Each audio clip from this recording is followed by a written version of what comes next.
मोर किस्मत बहुत अजीब है। मोर से जीतने वाला भी मोर गोड़ में माथा टेके पर मजबूर हो जाते। नमस्कार, जय जोहार। मैं पुष्पेंद्र सिंह आपके आगू एकर सेती आए हूँ कि बड़ा खुशखबरी के बात है कि बहुत अगोरा के बाद हमारे एक फिल्म, छत्तीसगढ़ी फिल्म जेकर निर्माता है छोटेलाल साहू और निर्देशक है सतीश जैन साहब। ये फिल्म आवत है मोर माटी ऐप पर 15 अक्टूबर के। मुला मोहब्बत हो गया।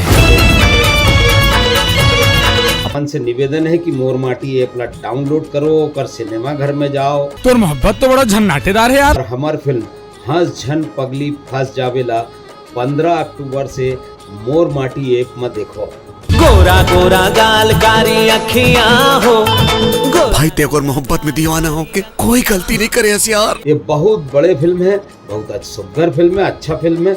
आप मने ला बहुत माया दुलार दे रहे हो टॉकीज मन में, तो अब ये मोर माटी ऐप पे है, एला जरूर देखो और अपन माया दुलार ला दो।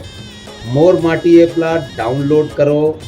15 अक्टूबर के अवैया फिल्म है हमार फिल्म हंस झन पगली फंस जा।